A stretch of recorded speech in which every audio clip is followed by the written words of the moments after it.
प्यारे बच्चों, कोविड-19 के कारण इस समय आपका विद्यालय आना स्थगित है। ऐसे में आपकी पढ़ाई निरंतर जारी रहे, इसीलिए हम लेकर आए हैं डिजी साथ कार्यक्रम। इसके माध्यम से आप प्रत्येक दिन सोमवार से शुक्रवार तक पूर्वाह्न 10 से 12 तथा अपराह्न 1 से 2 बजे तक अपनी अपनी कक्षाओं के अनुरूप कार्यक्रम देख सकेंगे। अब पढ़ाई नहीं रुकेगी। स्कूली शिक्षा एवं साक्षरता विभाग झारखंड।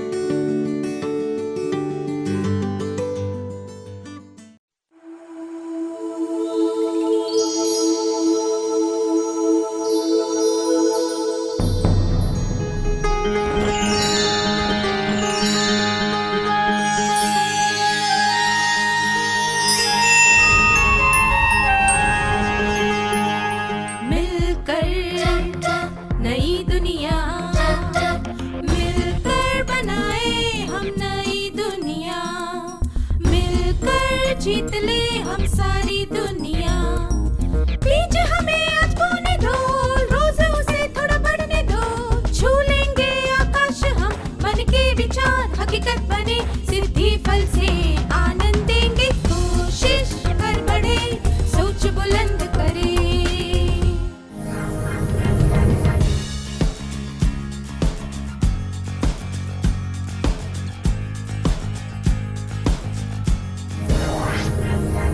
नमस्ते छात्रों, आप सबको देखकर खुशी हुई।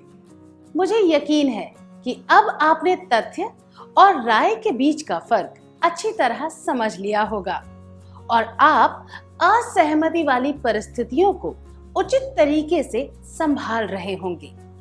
क्या अब हम एक क्रियाकलाप करें ताकि पिछले सत्र में सीखी हुई बातें ठीक से समझ आ जाएं? आपको स्क्रीन पर 2 कथन दिखाए जाएंगे। आपको इनमें से राय और तथ्य पहचानने हैं। इस साल हमारी स्कूल को फिर से पेंट किया गया। अगर भानु को क्रिकेट टीम का कप्तान बनाया जाए तो टीम जरूर जीतेगी।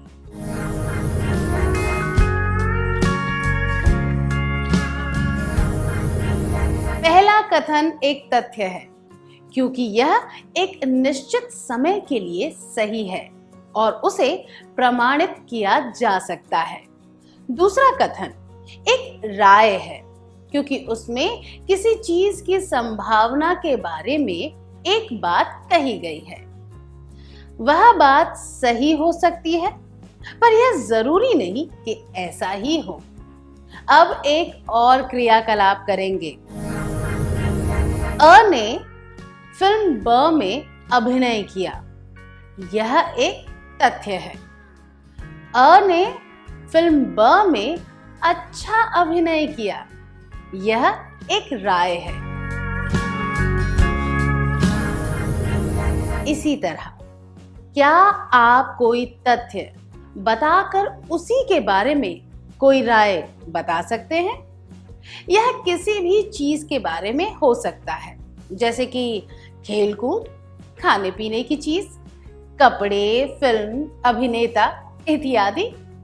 उदाहरण के लिए विराट कोहली क्रिकेट का खिलाड़ी है, यह एक तथ्य है। विराट कोहली विश्व का सबसे अच्छा खिलाड़ी है, यह एक राय है।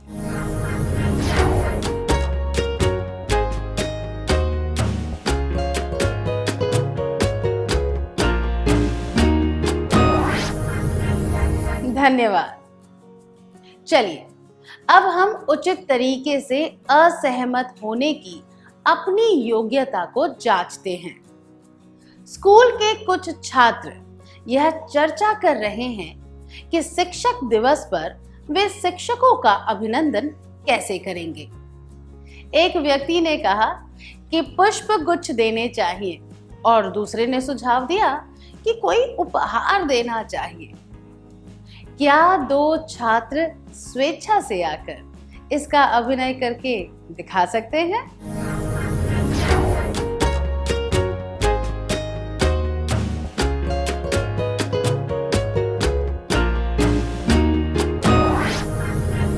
धन्यवाद। प्रिया और माला भी इस वार्तालाप का हिस्सा थी। आइए उनकी बातें सुने। हमें शिक्षकों को पुष्पगुच्छ देने चाहिए। नहीं, वो किसी काम नहीं आते। हमें केवल उपहार देने चाहिए, क्योंकि मुझे ऐसा लगता है। क्या उनके वार्तालाप में असहमति थी? इस तरह की असहमति से क्या समस्या हो सकती है? हमने देखा कि माला प्रिया की बात पर ध्यान ही नहीं देना चाहती। इस तरह असहमति व्यक्त करना अनुचित होता है। वह तो केवल अपनी बात मनवाना चाहती है। इससे वार्तालाप अप्रिय हो जाता है। असहमति व्यक्त करते समय सबसे पहला चरण होता है दूसरे व्यक्ति के दृष्टिकोण को समझना और उसका सम्मान करना। उचित तरीके के असहमति व्यक्त करने के चरण। हमें 1. दूसरे व्यक्ति के दृष्टिकोण पर ध्यान देना चाहिए। आइए एक और परिस्थिति देखते हैं। कल्पना कीजिए कि आप एक सामूहिक चर्चा में हैं। आप किसी के विचार का खंडन करना चाहते हैं। आप यह कैसे व्यक्त करेंगे? क्या आप कहेंगे कि वह बिल्कुल गलत है, या आप कहेंगे कि आप उसका दृष्टिकोण समझते हैं और फिर अपनी बात समझाएंगे, या फिर उससे कहेंगे कि वह आपकी बात सुने? 1. तुम बिल्कुल गलत हो। 2. मैं तुम्हारा दृष्टिकोण समझता हूं या समझती हूं, लेकिन 3. तुम बस मेरी बात सुनो।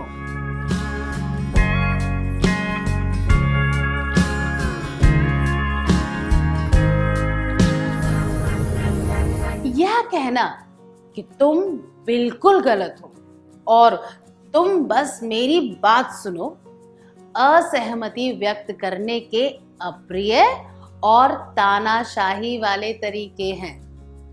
इस तरह शुरू करना, मैं तुम्हारा दृष्टिकोण समझ सकता हूं या समझ सकती हूं, लेकिन, और इसके बाद अपनी राय बताना असहमति का उचित तरीका है। इससे उचित तरीके से असहमति व्यक्त करने का माहौल बनता है। सामने वाले व्यक्ति को महसूस होता है कि उसकी बात भी सुनी जा रही है। इससे उन्हें यह भी लगता है कि उनकी बातों की कद्र की जा रही है।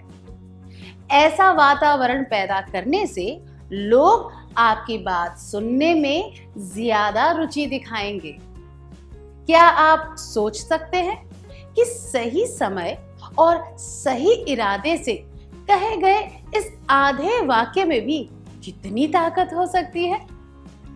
क्या अब हम एक क्रियाकलाप करें? 3 दोस्त खेल कूद की एक टीम बनाने की योजना कर रहे हैं और उसका नाम रखने के बारे में चर्चा कर रहे हैं। क्या कोई 3 विद्यार्थी इस परिस्थिति का अभिनय करके दिखा सकते हैं?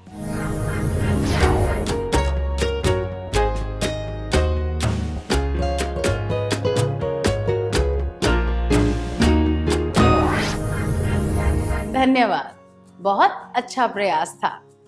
चलिए फिर से प्रिया और माला का वार्तालाप सुनते हैं।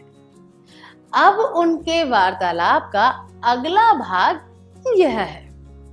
प्रिया: क्यों? माला: क्योंकि मुझे ऐसा लगता है। हमने देखा कि माला ने अपने चुनाव का कोई उचित कारण नहीं बताया। यहाँ कम से कम 2 संभावनाएं हैं। या तो उसके पास प्रिया को बताने के लिए कोई कारण था ही नहीं। इसका मतलब है कि वह प्रिया पर धौंस जमा रही थी और उसे मौका नहीं दे रही थी, या फिर उसने कोई कारण सोचा ही नहीं, या फिर उसने कोई कारण सोचा था, पर वह प्रिया को नहीं बताना चाहती थी। जब दो लोगों के बीच वार्तालाप हो रहा हो तो यह बात भी अस्वीकार्य है। इससे हम अगले चरण पर पहुंचते हैं। उचित तरीके के असहमति व्यक्त करने के चरण। हमें 1. दूसरे व्यक्ति के दृष्टिकोण पर ध्यान देना चाहिए। 2. दूसरे व्यक्ति को असहमति का कारण बताना चाहिए। अगर माला ने सरलता से कहा होता, तुम्हारा सुझाव बुरा नहीं है, पर फूल तो केवल 1-2 दिनों तक ही टिकते हैं, तो वार्तालाप अप्रिय नहीं बनता। वह समझा सकती थी कि प्रिया के सुझाव को स्वीकार क्यों नहीं किया जा सकता। तो अगला चरण है कारण और तर्क या प्रमाण देते हुए अपनी राय सामने रखना। उदाहरण के लिए माला यह कारण बता सकती थी कि उपहार हमेशा के लिए रखे जा सकते हैं और शिक्षक उन्हें देखकर लंबे समय तक अपने विद्यार्थियों को याद कर सकते हैं। तो हम कह सकते हैं कि तीसरे चरण में हमें कारण और तर्क या प्रमाण के साथ अपनी राय सामने रखनी चाहिए।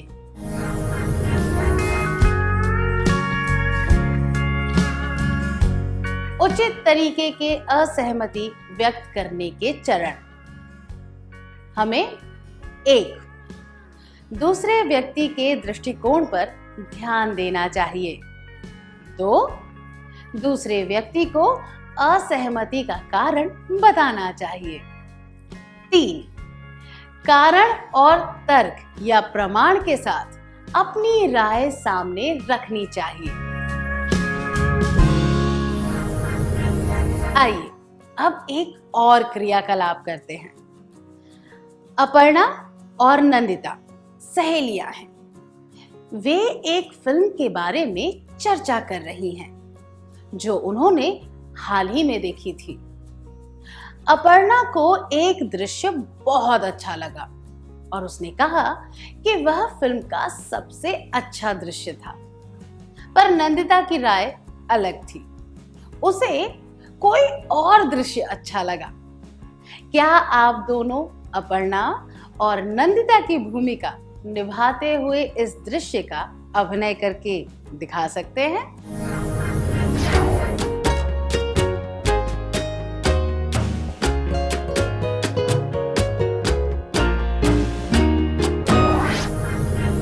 बहुत बढ़िया था, धन्यवाद।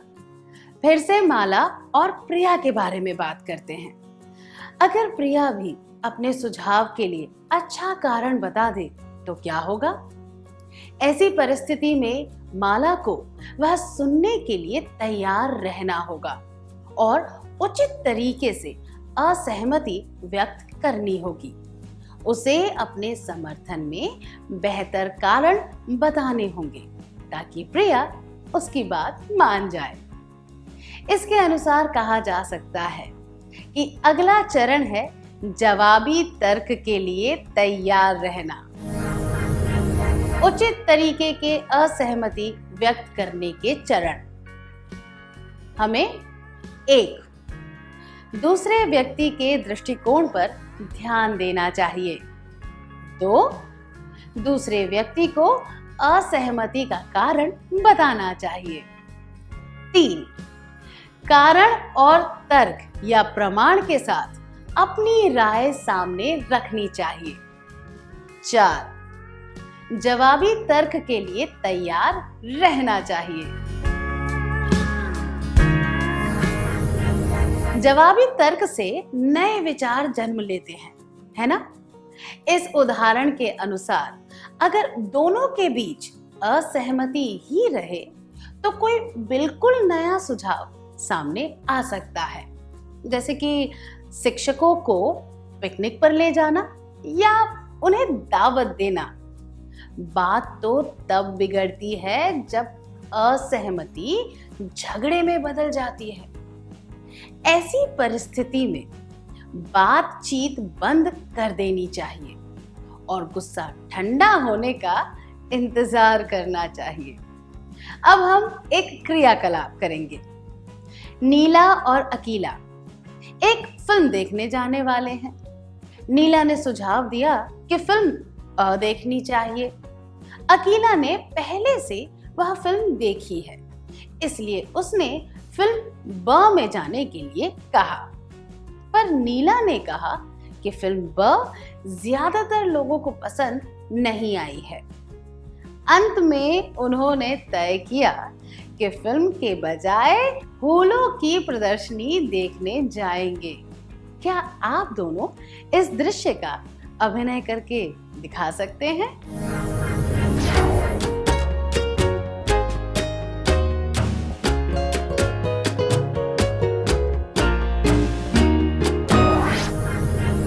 बहुत बढ़िया अभिनय था, धन्यवाद। हमें भी अपनी असहमति शिष्टता से व्यक्त करनी चाहिए और दूसरों को अपने विचार व सुझाव बताने चाहिए। क्या अब हम सत्र का सार संक्षेप कर लें?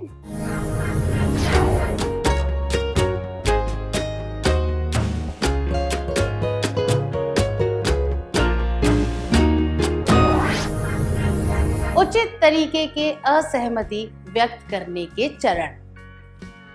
हमें 1. दूसरे व्यक्ति के दृष्टिकोण पर ध्यान देना चाहिए। 2. दूसरे व्यक्ति को असहमति का कारण बताना चाहिए। 3. कारण और तर्क या प्रमाण के साथ अपनी राय सामने रखनी चाहिए। 4. जवाबी तर्क के लिए तैयार रहना चाहिए।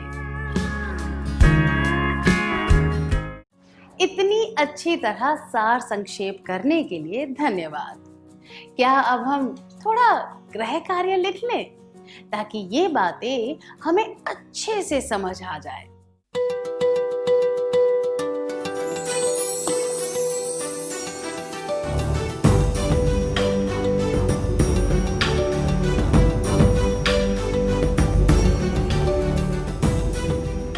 प्रश्न 1। आप छुट्टियों में अपने मामा के घर जाना चाहते हैं और आपके भाई ने दादाजी के घर जाने का सुझाव दिया। आप क्या कहेंगे? जवाब 1. नहीं, हम वहां नहीं जाएंगे। 2. पहले हम मामा जी के घर जाएंगे। दादाजी के घर जाने के बारे में बाद में सोच सकते हैं। 3. हम पिछली छुट्टियों में भी वहां गए थे।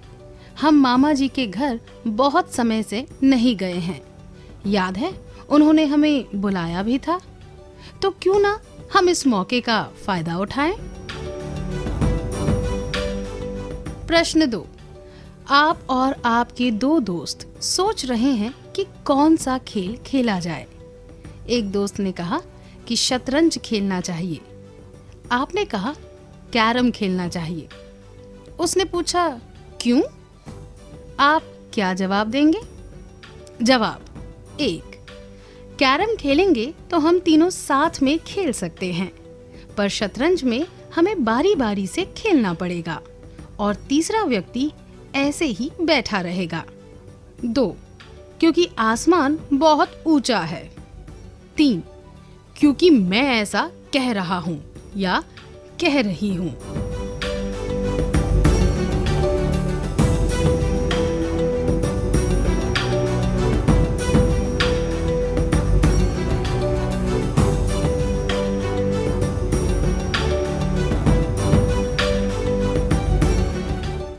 क्या आप अगली बार आने से पहले यह गृह कार्य पूरा करके लाएंगे?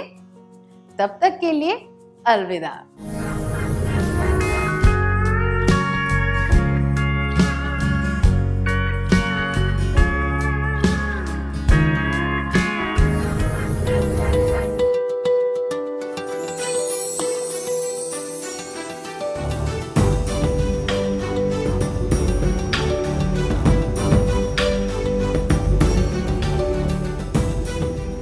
प्रश्न 1।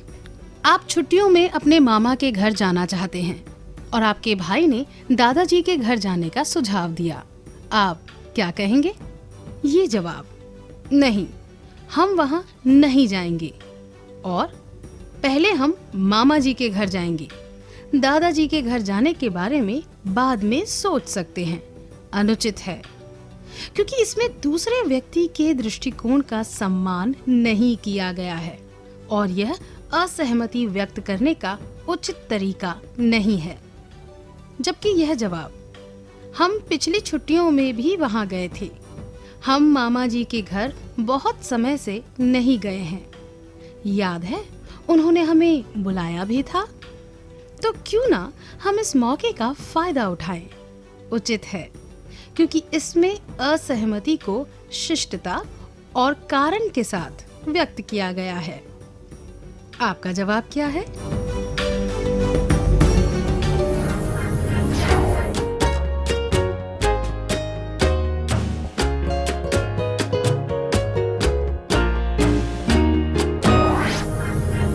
प्रश्न 2। आप और आपके दो दोस्त सोच रहे हैं कि कौन सा खेल खेला जाए। एक दोस्त ने कहा कि शतरंज खेलना चाहिए। आपने कहा कैरम खेलना चाहिए। उसने पूछा क्यों? आप क्या जवाब देंगे? ये जवाब, क्योंकि आसमान बहुत ऊंचा है और क्योंकि मैं ऐसा कह रहा हूं या कह रही हूं, अनुचित है। इनमें दूसरे व्यक्ति की राय का आदर नहीं किया गया है और असहमति का कारण भी नहीं बताया गया है। जबकि यह जवाब, कैरम खेलेंगे तो हम तीनों साथ में खेल सकते हैं, पर शतरंज में हमें बारी बारी से खेलना पड़ेगा और तीसरा व्यक्ति ऐसे ही बैठा रहेगा, उचित है, क्योंकि इनमें दूसरे व्यक्ति की राय का सम्मान हुआ है और असहमति को शिष्टता व कारण के साथ व्यक्त किया गया है। आपका जवाब क्या है?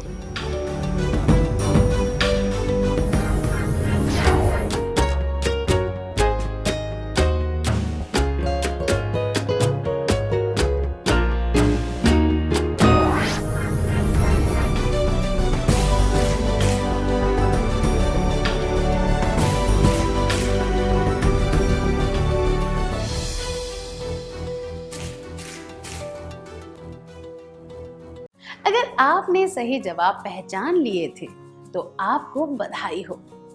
क्या हम अगला सत्र शुरू करें?